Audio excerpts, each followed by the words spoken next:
Hello and welcome everyone. We all watch TV and sometimes we get fascinated by the great and unique graphics that we see. Perhaps a logo, a lower third, an image on the news. These are all done in one place, and that is the Inscriber. What is an Inscriber, one might ask? The Inscriber is a machine and software that is responsible for the tasks of creating titles and graphics and bring them out into air. Each tool used on the Inscriber has its own function, and they are very essential for the overall content created. The Inscriber is very important in the control room environment, for without it we will not have any graphics nor a professional broadcast. The operator of the Inscriber will be given the needed content prior to going on to air. He will then create the graphics and insert them into the Inscriber software. Well, now that we have a general idea of what an Inscriber is, let's turn it on and learn the basics. How-tos of an Inscriber begins now. The very first step is to log into the computer with the name and password given by the instructor. We then will head into the icon that says Harris Inscriber. Now we click on it, and as you can see, it is loading. Once it's loaded, we can see different buttons and different functions available for us to use. As you see in most softwares, there are the basic functions that you find on the top, such as copy, paste, open new file, redo and undo, and so on and so forth. It is very important to remember and recognize the box that I just highlighted. As you can see, there is a green and blue area. The blue lines are the text safe area. All of our text should not surpass the boundaries of the blue lines. The green line, however, is the action safe area. This is the area where we include all of our graphics. On the right side of the software, we have tools and libraries. In the libraries tab, we have tree, media, and styles. Tree is where all of our layers will be found. The media tab is a place where all of our pictures will be found. So if we wanted to add an image, we click on the plus sign. Upon clicking on the plus sign, we will get a window that will allow us to choose the image desired.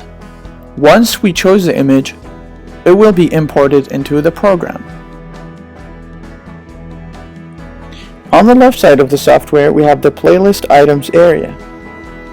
This is the area where we create different new layers. As you can see me scrolling down, we have already created some of these layers. For example, the credits that we've made for our news broadcast. When we are starting, we start fresh with an empty box. We can double click on the box to make that layer active. We can then start creating or modifying any of our graphics. If you look closely, you'll notice two numbers, number 1 and 2. These numbers are the numbers that will be used on the switcher, CG1 and CG2, aka Inscriber 1, Inscriber 2.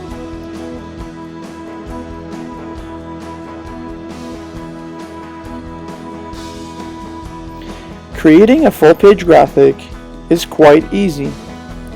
The very first step we have to do is select the logo tool in the tools area. We then select and drag our layer to make it as big as we want.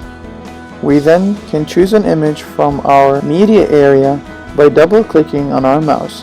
As you can see, we have a full-page graphic.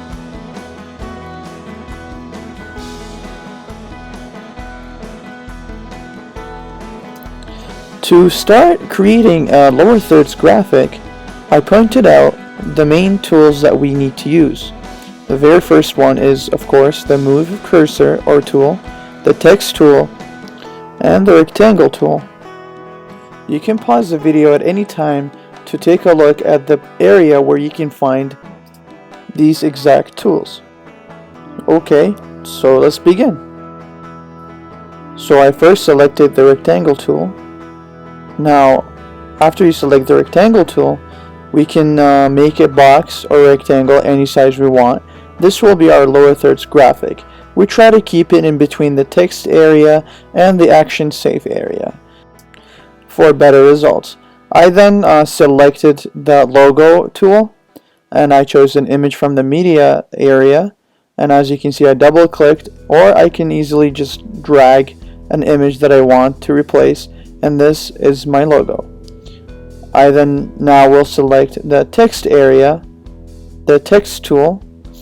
Upon selecting the text tool, I drag it and I created a box in which I wrote the word testing. Then we can write whatever we want in this area, as you can see. Once we're done writing what we want on our lower thirds, we can start playing around with it. We can switch the colors by selecting the face, and as you can see I chose red. We can keep modifying our lower thirds graphic until we get the results that we are seeking. Also, we can use pre-made graphics by hitting the templates area.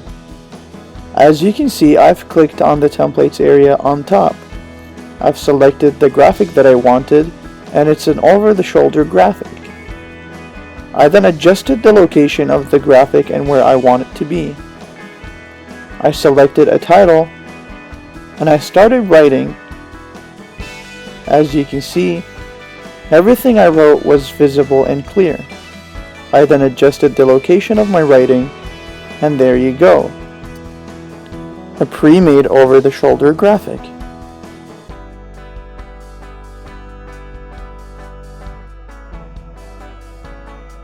This is the area where we can modify our graphics and text.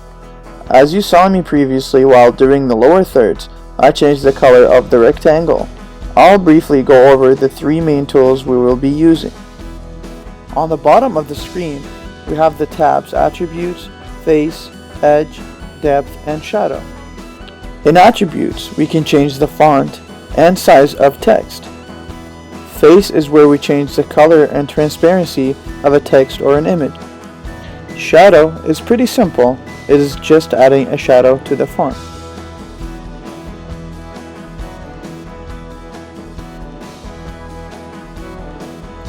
To create credits, we will select a pre-made template from the top menu. We can choose either crawl or credit roll. Once we click on it, we get the list of names and positions of each individual. We can then modify it as we please.